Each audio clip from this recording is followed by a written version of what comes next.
months ago, I left home as usual one morning, heading for the train station to catch a train to work. It's a drive that would normally take about 5 minutes from my little house in Titahi Bay through to the station. However, on this particular morning, I encountered a new phenomenon: peak hour traffic in Titahi Bay. I kid you not. Brett's nodding, he lives around the corner, he knows.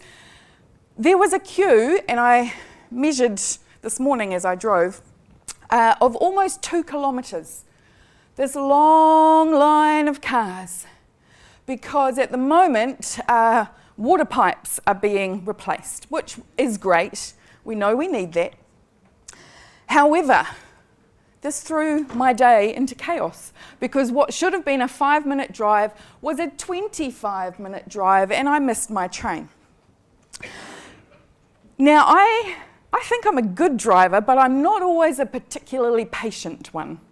And on this particular occasion, stuck in this queue of cars, literally going nowhere, before long I found myself shouting at the top of my voice to nobody, because I was in the car by myself, thank goodness. But I was shouting at the drivers that didn't seem to figure out how to merge from 2 lanes into one, because 1 lane had been blocked off because of the work.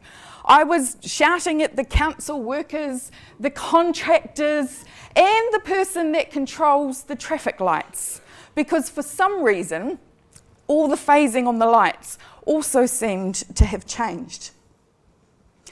Needless to say, I am not always good at waiting. And so this morning, I've titled my message, Patience in the Waiting. But before we jump into that, I do just want to reflect on a couple of things. Last week, Matt spoke about the agony of seemingly unanswered prayer. And we're going to do a little pop quiz and see if they remember. So this is like audience participation. If the request is wrong, God says no. Okay, that was about 4 of you that were obviously listening. Let's try that again. If the request is wrong, God says no. Excellent. If the timing is wrong, God says ooh, getting better. If you're in the wrong, God says oh, no, not no. Grow. If you're in the wrong, God says grow. And if the request and timing are right, God says okay, not bad. It's a good little framework to remember. Kind of simple. Several weeks ago when I preached, I touched very briefly on the issue of unanswered prayer, and the fact that even Jesus suffered the pain of unanswered prayer. And I want to highlight a couple of things before we get further into today's message. In the Garden of Gethsemane, before he died, we see Jesus pleading with God to take this cup from me. He was saying, God, find another way. Get me out of this situation.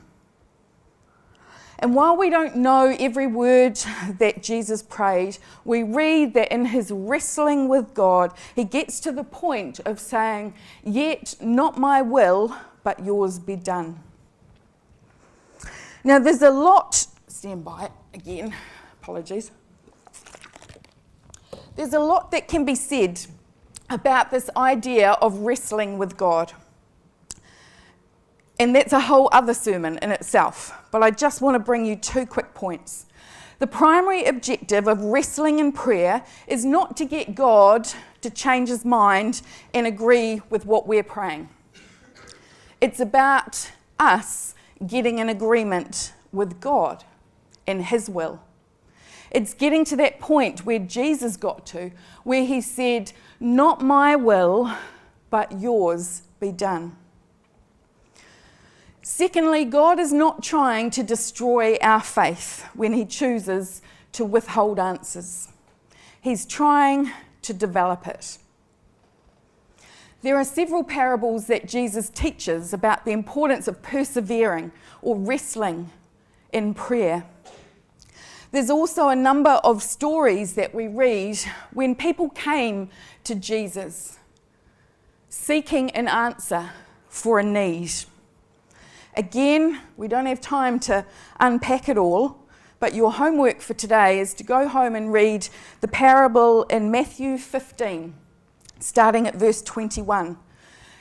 It's when a mother comes to Jesus for help with her daughter who is demon-possessed.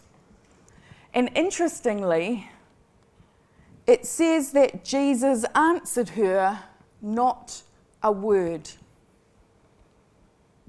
He actually seemed to ignore her when she first came to him.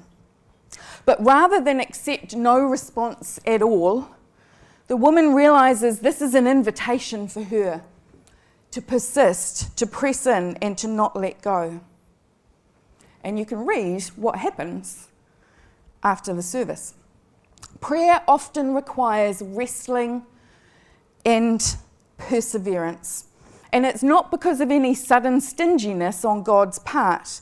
It's because there's something more He wants to do for us and in us. There's something that we could never quite experience if God just answered our prayers according to our plan and our timetable. In my last message, I touched previously on this book by Pete Greig called God on Mute, Engaging the Silence of Unanswered Prayer. And I would highly recommend this, particularly if you are grappling with why particular prayers are not being answered. Pete outlines 15 reasons around 3 areas: God's world and the way it seems to work, God's will and the way it interacts with free will, and God's war and the cosmic struggle between good and evil. So what do we do when we've prayed and we've pleaded and we've wrestled with God and the heavens are silent? What do we do when God doesn't say yes or no or even not yet, but rather He says nothing at all?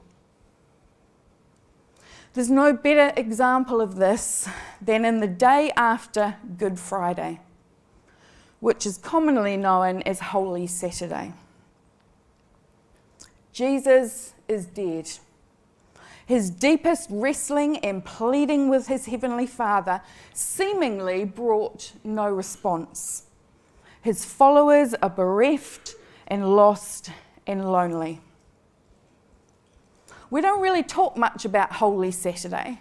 We talk a lot about Good Friday and Easter Sunday when Christ was resurrected. 2 significant moments, but we don't really talk too much about that waiting period in between. But if we think about it, most of our lives are lived in the gaps in between significant moments. Holy Saturday is the no man's land between questions and answers, prayers uttered and miracles yet to come. It's where we wait, often with a peculiar mixture of despair and faith, whenever God is silent or life doesn't make sense. These times of waiting and apparent silence from God can be profoundly disorientating. In Lamentations chapter 3, verse 44, Jeremiah observes of God, "You have covered yourself with a cloud so that no prayer can get through to you." Now, these times of waiting provide the space for God to do some of his best and deepest work. As Matt said last week, there are a lot of spiritual gains that come through pain. So where is God, and what do we do in those prolonged periods of waiting when God appears to be silent? This morning I want to do something a little different and I want to be a storyteller. I want to share three brief stories that for me highlight three simple points to remember in those times of waiting, in the silences of life, and when our prayers seem unanswered. So I have my storytelling stool. I was supposed to have my storytelling glasses, which I forgot. I was going to say they were to be used as a prop only, but we'll see about that. The first story is by C.S. Lewis, and it's taken from the first of his Narnia chronicles, The Magician's Nephew. That's the prequel to The Lion, the Witch and the Wardrobe, which is very well known. The Magician's Nephew, maybe not quite so much, but it's actually considered to be Lewis's most autobiographical work. As a young boy, around the age of 10, C.S. Lewis watched his mother suffer from and eventually die of cancer. And in The Magician's Nephew, Lewis tells the story of a young boy named Diggory, whose mother is also dying. And Diggory approaches Aslan, the great lion, and asks for some magic fruit from the country that would heal his mother. It was a heart-rending request, a prayer of desperation, and yet at the time Aslan appears to ignore it completely. Diggory had been desperately hoping that the lion would say yes. He had been horribly afraid it might say no. But he was entirely taken aback when he did nothing. When God is silent in response to our deepest and most desperate prayers, saying neither yes with a miracle nor no with a clear sign that would at least let us know we've been heard, it's natural to conclude that God doesn't care. So Diggory dares to ask Aslan for help again. He thought of his mother, and he thought of the great hopes that he had and how they were all dying away. And a lump came in his throat and tears to his eyes. And he blurted out, "But please, please, won't you, can't you give me something that will cure mother?" Up till then, he had been looking at the lion's great feet and the huge claws on them. Now, in despair, he looked up at his face. And what he saw surprised him as much as anything in his whole life. For the lion's great tawny face was bent down near his own, and wonder of wonders, great shining tears stood in the lion's eyes. They were such big, bright tears, compared with Diggory's own, that for a moment he felt as if the lion must really be sorrier about his mother than he was himself. Diggory's prayer remained unanswered, but everything had changed now, because he knew that the great lion, in whom all his hopes were resting, truly cared. Whenever we carry a burden to God in prayer, begging, "Please, please, won't you, can't you?" and God remains silent, we may assume he is unmoved as long as our eyes remain downcast.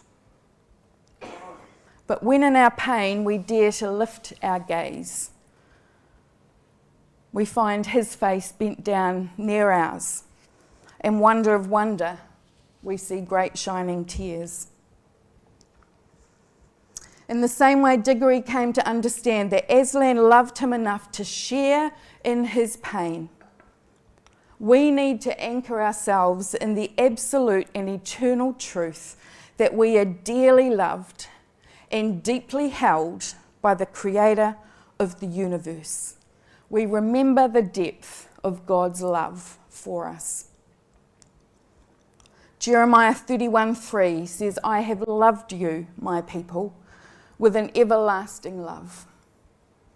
with unfailing love, I have drawn you to myself.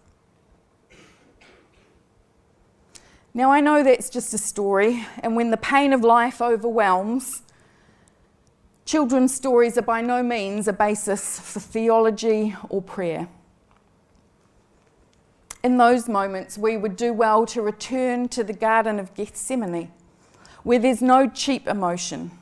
Rather, there is a man wrestling, just as we do. Some of you will remember the movie The Passion, and there's a particular moment where Jesus takes his last breath, and the camera zooms out and up, as if to portray what it must have been like for God watching. And you can hardly make out the shapes on the ground there. And all of a sudden, a single teardrop falls. A visual reminder that God himself was heartbroken by the suffering of his Son and was most present in his desperate moments. God loves you with an everlasting love. The revelation of God's love may not solve all the intellectual questions we may grapple with around why he leaves a particular prayer unanswered, but it touches an emotional need within us. The need to know that what we are going through and the way we are feeling really matters to God. The creator of 1 billion stars is entirely and eternally good, and he is utterly caught up in the details of our situation. He has heard every whisper of our tired hearts, and he loves us passionately with a relentless fascination.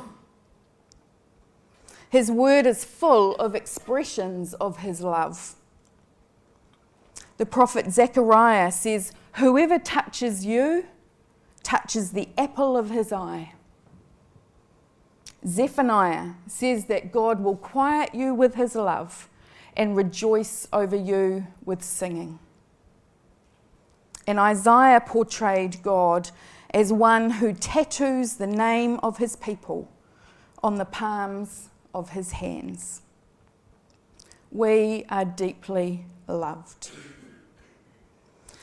The second story is a very brief fable or tale that seeks to explain, it's a Jewish story that seeks to explain why God often delays the granting of our heart's desires. There was once a king who had 2 sons. Each of them came to receive a special gift from the royal table.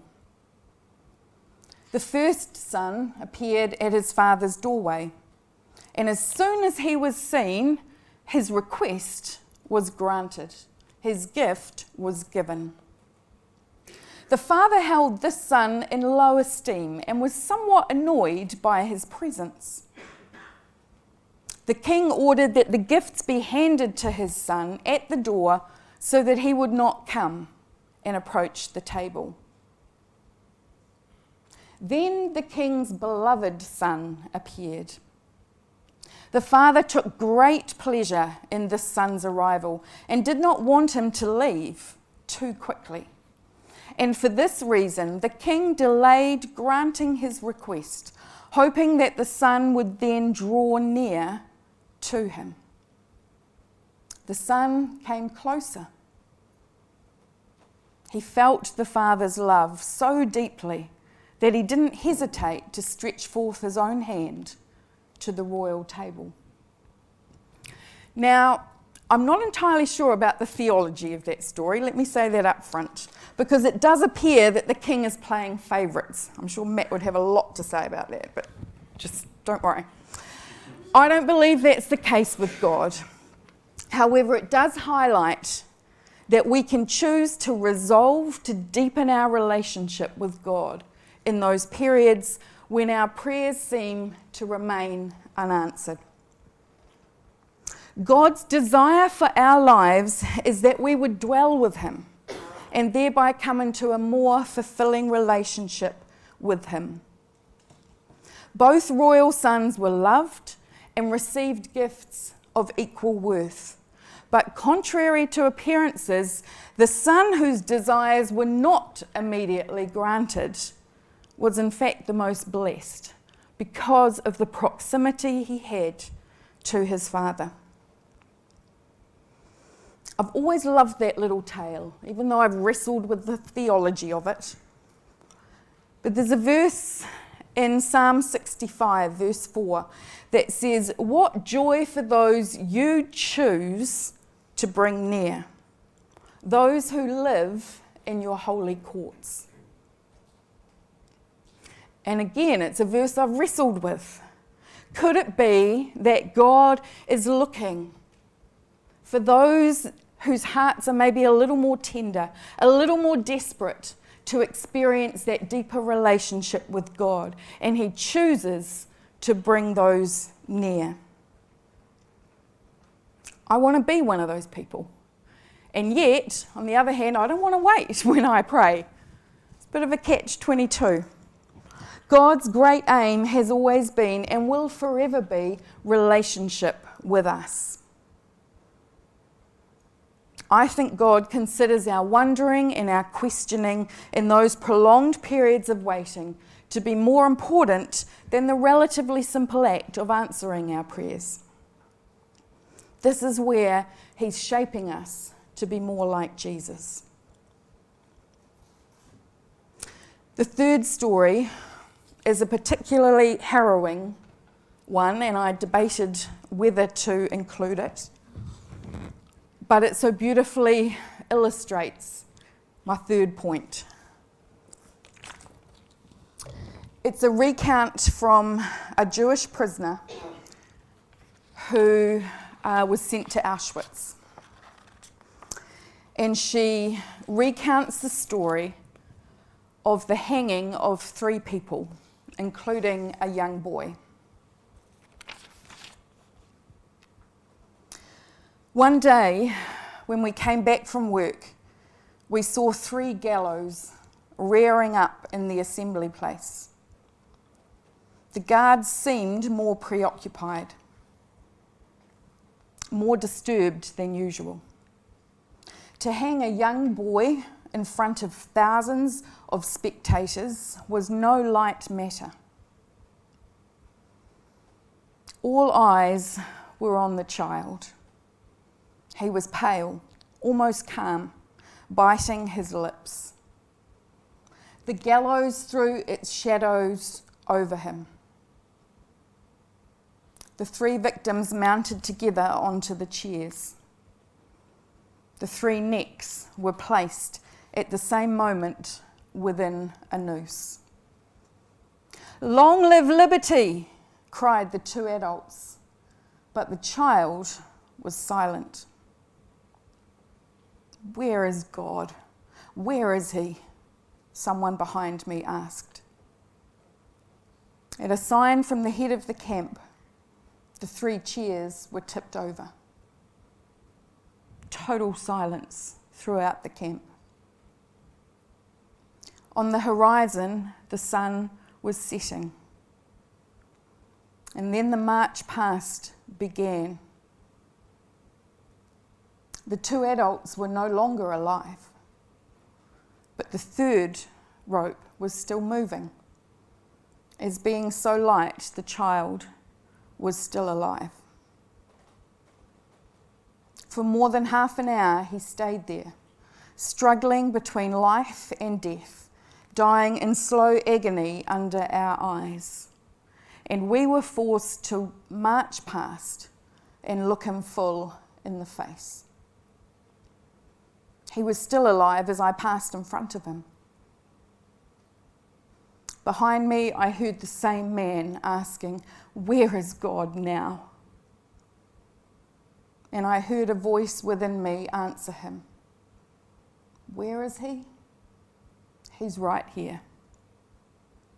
He's hanging here on these gallows." Holy Saturday is the day on which we wonder, where is God? Yet the answer is that he is here with us. That story gives an incomprehensible picture, and it's entirely understandable that people would question where God was in that moment. We know as Christians that suffering is not God's will. We know that the terrors and tragedies that scream at us from stories such as this, or from the news that we see and hear day after day, they cannot possibly reflect the heart of a loving Father. Yet we also need to accept that God does not always get his way here on earth. It's why Jesus taught us to pray, your kingdom come, your will be done on earth as it is in heaven. When evil is at work, when we're called to endure times of prolonged suffering and waiting that may cause us to doubt God's love, power, or even his very existence, we're reminded of the crux of our faith. Tim Chester says, we want God to answer our prayers instantly and through powerful interventions.